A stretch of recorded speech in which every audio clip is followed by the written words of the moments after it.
నమస్తే అండి. ఈరోజు మన అమ్మతో అమృత ఛానల్లో ముఖ్యమైన విషయం కోసం మాట్లాడబోతున్నాం. ఇటీవల కాలంలో మన ఆంధ్ర రాష్ట్రంలో సిటీ బస్ ప్రయాణం అనేది ఒక సాహసంగా మారింది. మన గౌరవ ముఖ్యమంత్రి గారు ప్రతి మహిళకు ఆర్థికంగా సాయం చేయాలనే ఉద్దేశంతో స్త్రీ శక్తి అనే పథకం ద్వారా ప్రతి మహిళకు ఉచితంగా బస్సు ప్రయాణం చేసే అవకాశాన్ని కల్పించారు.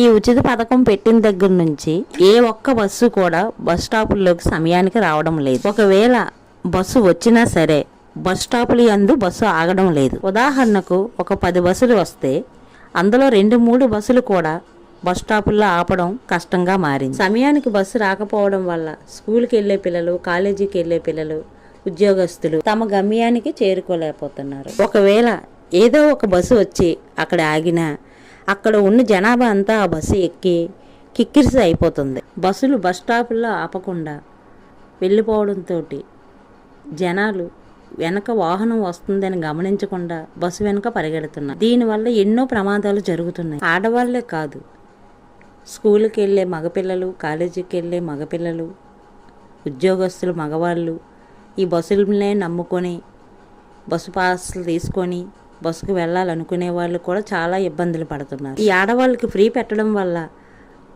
ఆడవాళ్ళకి ఉచితంగా పెట్టడం వల్ల మనం కూడా ఇబ్బందులు పడాల్సి వస్తుంది. ఎప్పుడు ఎక్కే బస్సుల్లో లేవు అని మగవాళ్ళు కూడా బాధపడుతున్నారు. బస్ స్టాపుల్లో ఆపకపోవడం వల్ల కంగారులో బస్సు దిగుతూ పడిపోవాల్సి వస్తుంది. ఈ సందర్భంగా ఆడవాళ్ళకి, మగవాళ్ళకి, కాలేజీ పిల్లలకి, స్కూల్ పిల్లలకి చెప్పాల్సింది ఏంటంటే, మన ఇంట్లో మన కోసం ఉదయం ఇంటి నుంచి బయటకు వచ్చామంటే సాయంత్రం ఇంటికి వెళ్ళే వరకు ఎదురు చూస్తూ ఉంటారు. అటువంటప్పుడు ఈ బస్సు కాకపోతే ఇంకో బస్సు ఎక్కుదాం, లేదనుకుంటే దొరకలేదంటే ఇంటికి తిరిగి వెళ్ళిపోండి. ఆ పూట స్కూల్ లేకపోయినా పర్వాలేదు, ఉద్యోగం లేకపోయినా పర్వాలేదు. ప్రాణాలు పోయి అంటే ఒక్క నిమిషం చాలదు. తొందరపాటుగా ప్రయాణం చేసి పరిగెత్తి ప్రాణాల మీదకి తెచ్చుకోకండి.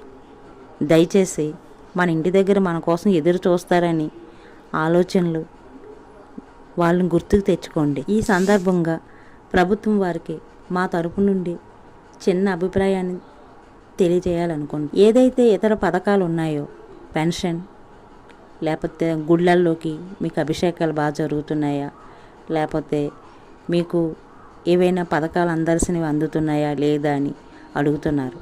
అలాగే మీరు బస్సు ఎక్కేటప్పుడు సురక్షితంగా ఉంటున్నారా, డ్రైవర్లు ఎలా ఉంటున్నారు, కండక్టర్స్ ఎలా ఉంటున్నారు, మీతోటి వాళ్ళ ప్రవర్తనలు ఎలాగున్నాయి, మిమ్మల్ని క్షేమంగా మీ చోటుకి దించుతున్నారా లేదా అని తెలుసుకోవాలని మా విన్నపం. మేము ఈ వీడియోలో ఇదంతా చూసాం కాబట్టి, అనుభవించాం కాబట్టి చెప్పగలుగుతున్నాం. మీరు కూడా ఇలాగ అనుభవించి ఉంటే మీ తోటి వారందరికీ క్షేమంగా వెళ్ళమని, జాగ్రత్తలు పాటించమని దయచేసి చెప్పండి. మీ అభిప్రాయాలు కూడా చెప్పండి. అలాగే ఒకరికొకరి వీడియోని షేర్ చేసుకోండి. జాగ్రత్తగా ఉండమని, అందరూ ప్రయాణం మన కోసం అంటూ ఇంటి దగ్గర ఎదురు చూస్తారని కూడా దయచేసి చెప్పండి. ప్రతి ఒక్కరికి పేరు పేరున నమస్కారం.